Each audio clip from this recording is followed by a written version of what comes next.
जो ब्रह्मा ने लिख दिया छठी राव के अंक, राय घटे न तिल बढ़े, रहुरे जीव निसंग। ये किसके लिए लिखा है? दुख सुख भोग के लिए। प्रारब्ध हमारा कुछ नहीं बिगाड़ सकता। यदि हमारा वर्तमान का समय भगवान में जा रहा है, प्रारब्ध नहीं बिगाड़ सकता। हाँ नहीं सही है, पर इसको बदला जा सकता है। हम कोई पशु थोड़ी है कि उसी घटनाक्रम में बंधे रहे। अगर उसी निश्चय में बंधे रहेंगे तो भगवत प्राप्ति किससे होती है? वृंदावन धाम वास किससे होता है? हमारे भाग्य में थोड़ी लिखा है वृंदावन बसना, हमारे भाग्य में थोड़ी लिखा है रामकृष्ण भजना। ज्योतिषाचार्य से दिखवा लो ज्योतिष, किसी की कुंडली में नहीं लिखा। अब ये नया जन्म भगवान ने हमें नए कर्म करके सुधारने के लिए दिया है। अगर हम भजन करें भगवान का तो हम सारे कर्मों को भस्म करके इसी जन्म में भगवान में लीन हो सकते हैं, भगवत प्राप्ति कर सकते हैं। तो ये तो सत्य है। सुनो भरत भावी प्रबल, बिलख कहो मुनिनाथ, हान लाभ जीवन मरण, जस अपजस विधियात। विधि माने ब्रह्मा।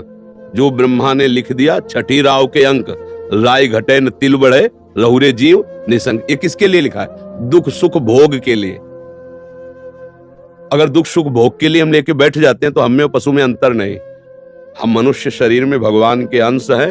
हम इस दुख सुख की परंपरा को नष्ट करेंगे, मिटा देंगे इस दुख सुख की परंपरा को, और इसी जन्म में भगवान की प्राप्ति करेंगे। हम अपने नए भाग्य की रचना करेंगे। इसी जन्म में हम कर सकते हैं, सुअर कुत्ता बन के नहीं, अन्य जीव पक्षी बन के नहीं, मनुष्य शरीर बन करके। प्रारब्ध हमारा कुछ नहीं बिगाड़ सकता।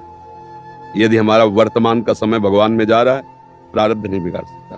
प्रारब्ध शरीर के ऊपर प्रहार करता है और हमारा शरीर भी भगवान की शरण में है, तो प्रहार भी जो तलवार जैसा होगा तो आके छड़ी जैसा लग जाएगा, लगेगा छड़ी जैसा, क्योंकि वो निश्चित हो चुका है।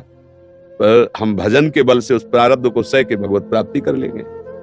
बस एक ही शरीर है, जहां ये छूटा अब फिर आवागमन नहीं। तो बार बार हम इस माँ के गर्भ में जाना, फिर पैदा होना, फिर प्रारब्ध भोग भोगना, ये क्रम चलता रहा है। अब नहीं चलेगा। अब मनुष्य शरीर मिला, इस क्रम को मिटा देंगे हम।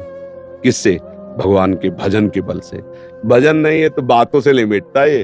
हाँ, अवश्य में वो भोग तब भोगना पड़ेगा।